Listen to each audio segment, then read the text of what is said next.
Hello lazy investors. இந்த வாரம் list ஆயிருக்க ஐபிஎஸ்ல இருந்து பாத்தீங்கன்னா இந்தியாவோட ரெனியூபிள் எனர்ஜி செக்டர்ல இருந்து one of the leading player பாத்தீங்கன்னா அவங்களோட ஐபிஓ லிஸ்ட் பண்ணியிருக்காங்க. இவங்களோட ரெவன்யூ மட்டும் லாஸ்ட் 3 இயர்ல ஆல்மோஸ்ட் 275% கிட்ட இன்க்ரீஸ் ஆயிருக்கு.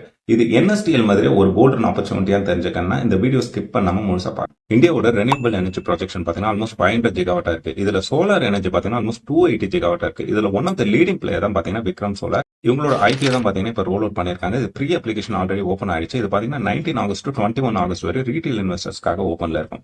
இதோட ஷேர் பிரைஸ் பாத்தீங்கன்னா ஆல்மோஸ்ட் 315 இருந்து 332 ரூபாய் மென்ஷன் பண்ணிருக்காங்க. இந்த ஐபிஓ மூலமா ஆல்மோஸ்ட் 2500 கோடி ஷேர்ஸ் பாத்தீங்கன்னா அவங்க ரோல் அவுட் பண்றாங்க. இதுல 1500 கோடி ஷேர்ஸ் பாத்தீங்கன்னா ஃப்ரெஷ்ஷா இஷ்யூ பண்றாங்க. சப்போஸ் நீங்க இதுல ஒரு லாட் பர்ச்சேஸ் பண்ணா மினிமம் ஒரு 45 ஷேர்ஸ் நீங்க பர்ச்சேஸ் பண்ற மாதிரி இருக்கும். இதோட பிரைஸ் பாத்தீங்கன்னா ஒரு 14,940 ரூபீஸ் உங்களுக்கு தேவைப்படும். சோ நம்மளுக்கு இப்ப இருக்கிற இம்பார்ட்டன்ட் கொஸ்டின் பாத்தீங்கன்னா இது என்எஸ்டிஎல் மாதிரி ஒரு ஹை ப்ராபபிலிட்டி பெட்டான்னு கேட்டீங்கன்னா ஃபர்ஸ்ட் இவங்களோட டெய்ல் வந்து பார்க்கலாம். இப்ப இந்தியாவோட ரெனியூபிள் எனர்ஜி போக்கஸ் பாத்தீங்கன்னா ரொம்ப ஹையா இருக்கு. அதுல ஒன் ஆஃப் த லீடிங் பிளேயரா விக்ரம் சோலார் இருக்காங்க.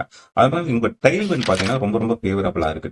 இது மட்டும் இல்லாம இவங்களோட ஆர்டர் விசிபிலிட்டி, இவங்களோட பைப்லைன் டீல் பாத்தீங்கன்னா ஆல்மோஸ்ட் 10,000 crore மேல வச்சிருக்காங்க. லாஸ்ட் ஃபியூ இயர்ல ஆல்மோஸ்ட் 4x இது இன்க்ரீஸ் ஆயிருக்கு. இது ரொம்ப நோட்டபிள் ஃபேக்ட். இவங்களோட பினான்ஸ் எடுத்து பாக்குறப்ப ஆல்ரெடி இவங்க ரெவன்யூ வந்து 275% கிட்ட இன்க்ரீஸ் ஆயிருக்கு லாஸ்ட் 3 இயர்லன்னு சொன்னேன். இதே மாதிரி இவங்க பேட் பாத்தீங்கன்னா லாஸ்ட் 1 இயர்ல 75% இயர் ஆன் இயர் இன்க்ரீஸ் ஆயிருக்கு. இதே மாதிரி உங்களோட ரிட்டர்ன் ஆன் ஈக்விட்டி ஆல்மோஸ்ட் 16% இருக்கு. இவங்களோட ரிட்டர்ன் ஆன் கேபிட்டல் எம்ப்ளாய் பாத்தீங்கன்னா ஆல்மோஸ்ட் 24% இருக்கு. இவங்களோட டெப்ட் டு ஈக்விட்டி ரேஷியோ பாத்தீங்கன்னா ஆல்மோஸ்ட் 0.19 தான் இருக்கு. இவங்களோட EBITDA மார்ஜின் 14% இருக்கு. அதே மாதிரி உங்களோட வேல்யூவேஷன் பாத்தீங்கன்னா PE ரேஷியோ ஆல்மோஸ்ட் 70% இருக்கு.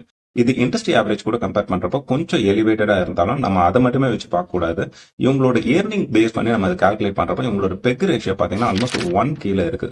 ஸோ வேல்யூஷன் பெர்ஸ்பெக்டிவ்ல மட்டும் பார்க்கும்போது இது ஒரு சூப்பரான ஸ்டாக்கா தெரியுது. இதே மாதிரி உங்க ஜிஎம்பி எடுத்து பாக்குறப்ப ஆல்மோஸ்ட் 20% ட்ரேட் ஆயிட்டு இருக்கு. ஸோ இன்னும் நம்மளுக்கு ஃபியூ டேஸ் இருக்குன்றதுனால இது இன்க்ரீஸ் ஆகிறதுக்கான ப்ராபபிலிட்டி இருக்கு. சப்போஸ் நம்மளுக்கு லிஸ்ட் ஆகிறப்போ ஒரு பேர் மினிமம் ஒரு 20% வரை லிஸ்டிங் கெயின் கிடைக்கிறதுக்கான ஹை ப்ராபபிலிட்டி இருக்கு. ஸோ ஓவராலா நம்ம புட்டுகெதர் பாக்குறப்போ விக்ரம் சோலாரோட டெய்ல்விண்ட் ரொம்ப ஃபேவரபிளா இருக்கு. அதே மாதிரி அவங்களோட பினான்சியல் மெட்ரிக்ஸ் பாத்தீங்கன்னா ரொம்ப சூப்பரா இருக்கு. அவங்களோட டெப்ட் ரொம்ப கம்மியா இருக்கு. இதே மாதிரி அவங்க வேல்யூவேஷன் ரொம்ப சூப்பரா இருக்கு. அவங்களோட பைப்லைன் டீல் பாத்தீங்கன்னா ரொம்ப ஸ்ட்ராங்கா வச்சிருக்காங்க. ஸோ இந்த எல்லா காம்பனன்ஸும் சேர்ந்த மாதிரி ஒரு ஸ்டாக்ல பாசிட்டிவ் அமைறதுன்றது வந்து ஒரு ரேரான ஆப்பர்ச்சுனிட்டி. சோ என்னோட பர்சனல் ஒப்பீனியன் பாத்தீங்கன்னா இது என்எஸ்டிஎல் மாதிரி ஒரு ஸ்ட்ராங்கான ஹை ஆல்பா ஆப்பர்ச்சுனிட்டி. ஈவன் இது லிஸ்ட் ஆனதுக்கு அப்புறம் இதோட கெயின் மாடரேட்டா இருந்தாலும் சப்போஸ் நீங்க இதை ஹோல்ட் பண்ணீங்கன்னா நியர் டேர்ம்ல என்எஸ்டிஎல் மாதிரி ஒரு சப்ஸ்டான்சியல் growth கொடுக்கறதுக்கான ப்ராபபிலிட்டி பாத்தீங்கன்னா ரொம்ப ஹையா. சப்போஸ் உங்களுக்கு இந்த ஐபிஎல் ஒரு இன்ட்ரெஸ்ட் இருந்ததுன்னா உங்களோட பினான்சியல் அட்வைஸ் கிட்ட டிஸ்கஸ் பண்ணிட்டு அதுக்கப்புறம் ஒரு கால் எடுங்க. சோ இந்த வீடியோல டிஸ்கஸ் பண்ண எல்லா இன்ஃபர்மேஷனுமே ஒரு எஜுகேஷனல் பர்பஸ்க்காக தான். இது என்னோட டைரக்ட் ரெக்கமெண்டேஷன் இல்ல. இந்த வீடியோ உங்களுக்கு பிடிச்சிருந்தா லைக் பண்ணிட்டு அப்படி சேனலுக்கு சப்ஸ்கிரைப் பண்ணுங்க. இதே மாதிரி இன்னொரு இன்ட்ரெஸ்டிங் வீடியோ பார்க்கலாம். அது வரைக்கும் பை ஃப்ரம் ராம்.